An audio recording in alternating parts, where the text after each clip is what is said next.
Olá a todos, eu sou Fábio Goulart, filósofo da página filosofiahoje.com, e no vídeo de hoje a nossa dica de leitura é esse livro aqui, 1984, do escritor inglês George Orwell. Na verdade, ele nasceu na Índia, mas era britânico. Aliás, esse aqui é um dos melhores e mais interessantes livros de ficção que já li na vida. Então assiste até o final, roda a vinheta.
É super difícil, super complicado, num livro tão complexo.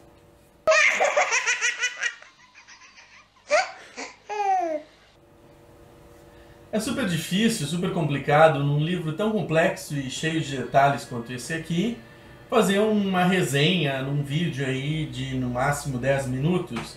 Então, por isso mesmo, não é isso que eu vou fazer.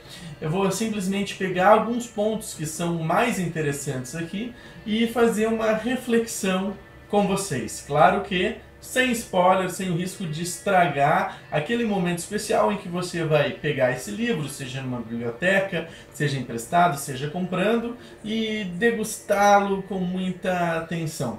Então eu vou com calma, vou expondo alguns pontos que na verdade vão aumentar muito o seu apetite pela leitura, certamente sem revelar maiores detalhes sobre a história. O que eu posso dizer aqui, que logo de cara, quando você começa a ler, fica bem evidente o gênero literário do livro, que é uma distopia. A distopia é imaginar um mundo no futuro onde de certa forma tudo deu errado. Onde a vida está ruim, onde não há liberdade, onde não há direitos. Isso é distopia. E isto é 1984. Daí você pode pensar, pô, mas futuro, 1984? Sim, porque esse é um livro escrito ainda no final da década de 40. Para ser mais preciso, em 1949. É o último livro do George Orwell, então é um livro já da sua maturidade, onde ele tem grande background, uma grande consciência política. Ele escreveu esse livro depois de ter lutado junto com anarquistas na Espanha e depois de já ter escrito e feito grandes críticas ao totalitarismo que estava flertando com a esquerda mundial na época. Já tinha feito suas críticas ao fascismo, ao nazismo. Então é um livro muito maduro, um livro muito convincente, onde esse mundo distópico é apresentado de uma maneira muito racional e muito bem fundamentada.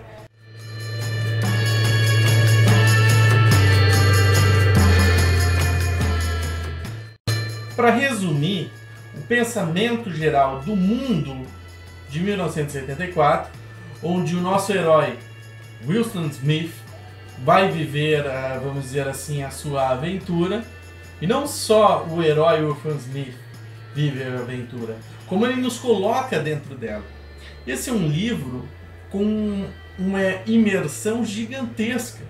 Quando você começa a ler, você começa a fazer parte do mundo de 1984, até porque este é um mundo que é muito semelhante ao nosso.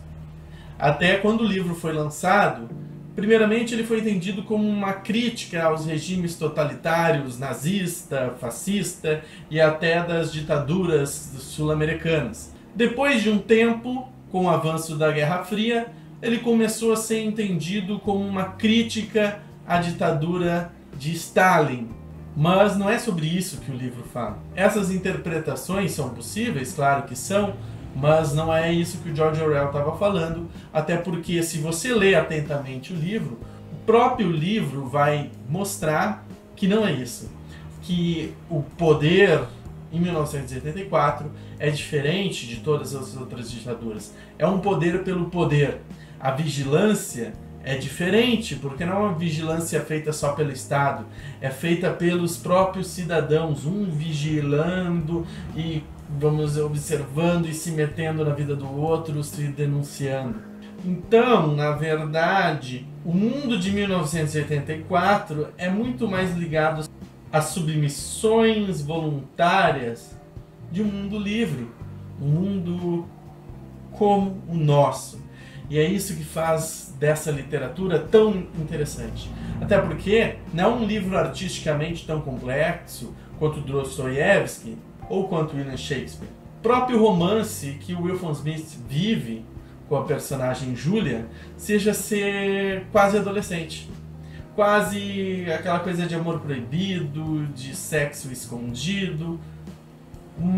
E eu achei muito estranho quando eu li, porque o Wilson Smith é um personagem de 40 anos, vivendo um amor adolescente, mas é óbvio, porque nessa ditadura que tem uma estrutura coletivista, que pode lembrar até o governo do Stalin, propriamente dito, mas que se baseia, na verdade, na hiperindividualização, onde todos os sentimentos de um ser humano pelo outro são, vamos dizer assim, administrativamente, burocraticamente estripados, restando no lugar somente o ódio, a desconfiança e o medo. Através de equipamentos que são as teletelas, esse ódio é disseminado. Através da educação, esse ódio é disseminado. Através dos livros, que os livros antes desse governo se estabelecer são destruídos, né? E se a pessoa pega um deles, ela é condenada. Então os livros que o governo dá para a população são todos em prol desse ódio, desse temor, dessa desconfiança. E veja bem, quando eu ligo a TV e assisto o noticiário da imprensa marrom, esse sentimento que desperta o ódio, a desconfiança sobre a figura de um bandido, de um vagabundo, de uma figura que está em todo lugar e não está em lugar nenhum, porque pode ser qualquer um. Então veja a semelhança.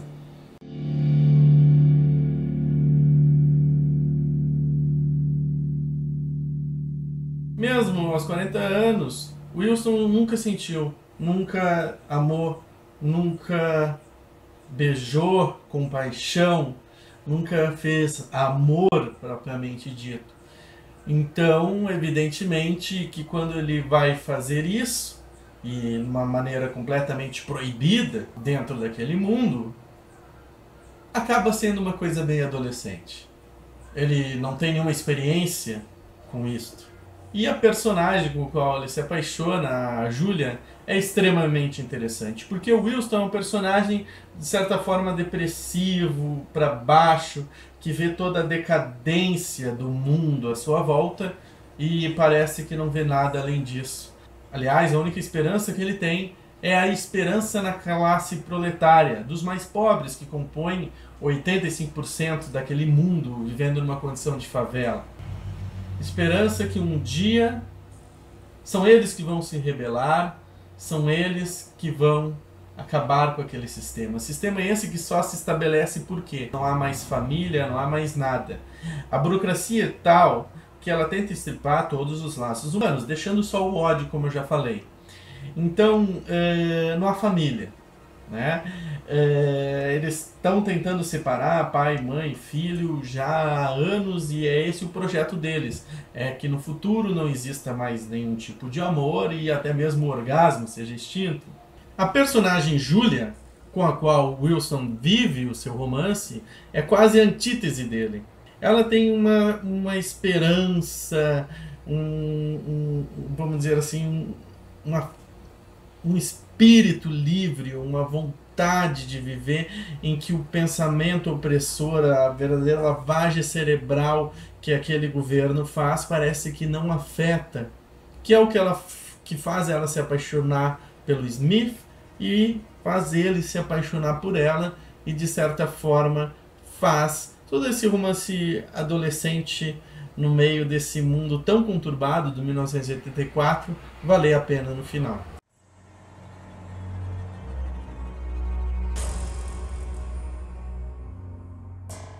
Mais dois fatores que são importantes para demonstrar a tese que eu estou aqui dizendo, de que 1984, na verdade, é uma consequência do nosso mundo e não de um outro tipo de mundo, é a ideia de duplo pensamento.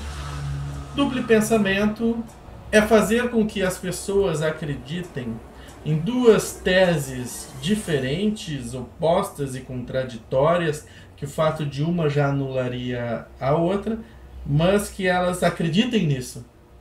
Por quê? Porque a fé aqui é no que está sendo dito, não no que as coisas são. E assim a gente adentra numa questão metafísica e também numa questão de lógica.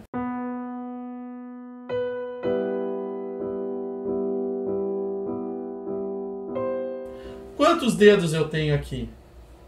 4. 4 dedos estão erguidos. Um para baixo, né? Mas 4 estão erguidos. E por mais que eu diga que não, que são 5, isso nunca vai mudar o fato de que são 4 que estão erguidos. Mas o poder que o partido tem sobre as pessoas é o de dizer que é 5. E através da força, da repressão, do autoritarismo, fazer as pessoas concordarem, acreditarem, não só dizerem, acreditarem que são 5. Por quê? Porque a verdade passa a ser aquilo que as pessoas dizem, aquilo que o partido diz, e não a coincidência com os fatos. Assim o passado é alterado. Essa é a função, a profissão do Wilfred Smith. Há um sistema que se chama Times, que é como se fosse a nossa internet. Olha a cabeça do George Orwell pensar algo assim lá na década de 40. O Times é como se fosse a internet. Ali você, através de uma tela, tem acesso a notícias, informações e todo o conhecimento que está disponível. A função do Smith é sempre que algo acontece que desfavorece o partido, entrar nesse sistema e alterar todo o passado de forma com que o partido seja beneficiado, sempre seja o herói. O partido é personificado na visão do Big Brother, aquele que tudo observa, aquilo que tudo vê, e que sim inspirou esse programa que está no ar aí na TV até hoje, com as pessoas confinadas numa casa, indo para um paredão, e as regras mudam toda hora e não sei o que. Pelo incrível que pareça, foi baseado aqui.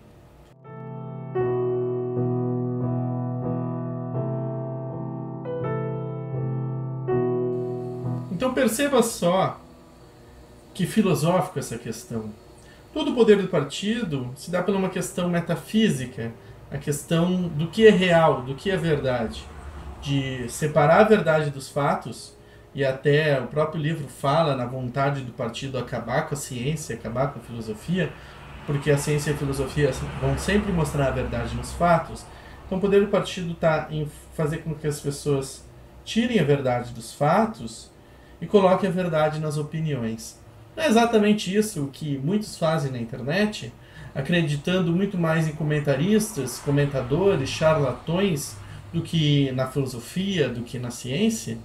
Não é exatamente isso que as pessoas fazem na TV, no jornalismo marrom? E veja bem, o controle, né, não é só a dita polícia das ideias, não é só o que faz. O principal poder é fazer as pessoas acreditarem em toda essa paranoia do 2 mais 2 ser 5, né, e se vigiarem, se punirem, se condenarem, denunciarem umas às outras, sentirem o ódio umas pelas outras. Então, embora seja aparentemente um governo coletivista, não é. O governo de 1984 que prega a hiperindividualização, onde você desconfia, você denuncia, você tenta punir, todos são seus inimigos. Você sempre anda desconfiado. Há os 2 minutos de ódio, onde o ódio é canalizado contra um inimigo hipotético, imaginário, estrangeiro, de outro país, mas na verdade o ódio está em todas as relações humanas, inclusive entre pais e filhos. As crianças são treinadas para serem pequenos espiões e denunciam seus pais. Que coisa, hein? Que loucura! Será que é tão diferente assim do que vivemos? Tem a Teletela, que é um equipamento que nada mais é do que a nossa Smart TV, do que o nosso smartphone. Um aparelho que ao mesmo tempo recebe as informações e transmite informações. E nisso ele acaba está escrito no livro de 49, né? Com a separação entre o público e o privado. A tela é tela, tem programas de entretenimento, tem noticiários, programação, entre aspas, cultural, com músicas e tal. Tem até programas de exercício físico, olha só. Só que aquelas câmeras, aqueles microfones também estão ali vigiando o que as pessoas fazem. No mundo de 1984, essa vigilância ainda é obrigatória. Você não consegue ligar e desligar a tela, é ela que se liga e desliga. Os microfones e as câmeras também, você não sabe quando estão ativos, quando não estão. Mas no nosso mundo é um pouquinho diferente e um pouquinho igual, porque no nosso smartphone, na nossa Smart TV, a gente tem esse poder de ligar, de desligar.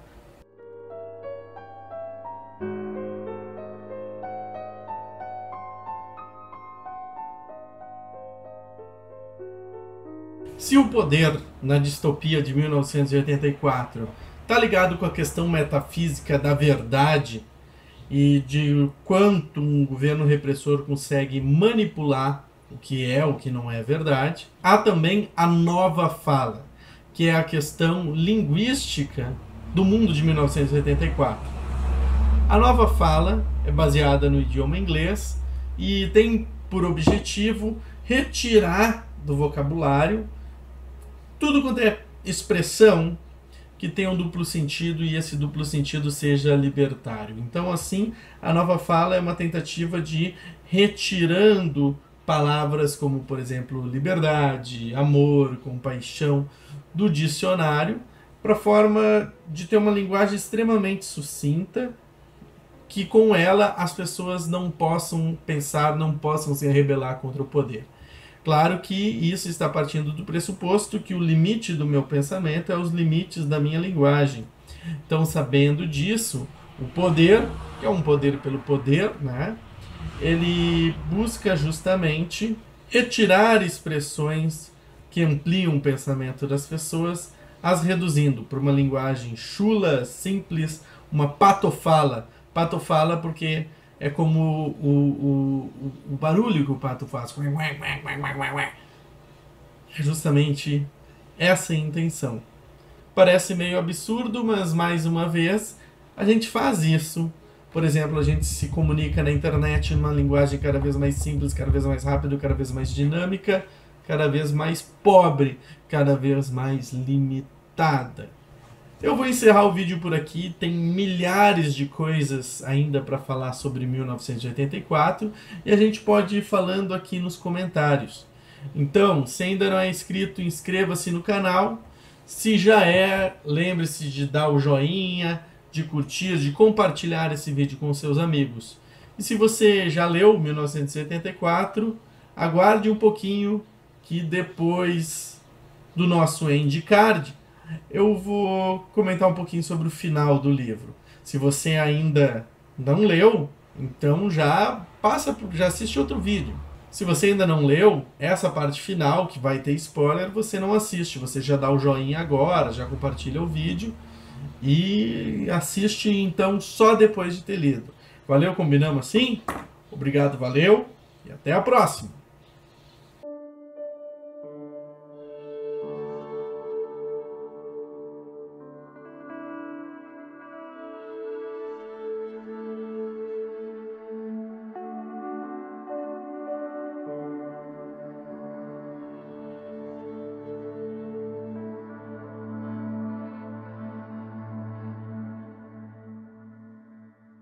Então, galera, essa parte agora do vídeo, ela contém spoilers. Se você ainda não leu o livro, não assista. Procura aí outro vídeo, quem sabe até do nosso canal Filosofia Hoje, e assiste. E depois, então, de você ter lido George Orwell, 1984, você volta aqui e assiste pra gente comentar um pouquinho sobre o final. Desde o início do livro, que de certa forma a gente espera por esse desfecho triste, melancólico. Claro que ali no meio do livro, com o desenvolvimento do personagem Winston, a gente torce pelo contrário. Torce pela uma reviravolta, pela destruição do grande irmão, sobre aquelas coisas cinematográficas que a gente vê em filme de Hollywood, mas isso não acontece. O que acontece é justamente o contrário, né? E isso pode nos parecer, então, numa primeira leitura mais apressada, que tudo acaba ali, acaba daquele mesmo jeito. Mas eu tenho uma teoria, uma hipótese que vai na direção contrária. Veja bem, no final do livro, estão então comentando de uma batalha sangrenta, decisiva. Perder pode ser muito problemático para a Oceânia. E daí, de repente, sei lá por quê, é uma reviravolta. As teletelas dizem que a Oceânia ganhou, mas não é muito convincente, né? E é o momento, então, da execução do personagem principal. E depois que termina, então, há uma espécie de artigo, um artigo científico, um artigo histórico falando sobre a nova fala. E esse artigo fala numa linguagem meio num futuro hipotético que não se concretizou. Ou seja, que aquela ideia não, por algum motivo não se concretizou. E esse artigo ele é escrito de forma livre, dinâmica, sem opressão, sem medo, sem temor. O que, de certa forma, me levou a pensar que, no mundo de 1984, a morte e toda a jornada do Wilson Smith não foi em vão. Que, num futuro próximo daquilo ali, talvez em 2000 e alguma coisa, não sei quando, houve, então, aquela sonhada revolução proletária dele, e o poder esse totalitário da Oceânia e de todo mundo, né, que os outros países também viviam, foi derrubado. Não sei, eu fiquei com essa hipótese na cabeça, essa ideia na cabeça. George Orwell deixou meio aberto justamente para causar ainda essa reflexão. Reflexão como todas as outras. Quem sabe, você pode colocar aí no comentário, se quiser, a gente pode até montar um curso sobre 1984 de George Orwell e as relações com o mundo contemporâneo. Quem sabe no futuro próximo.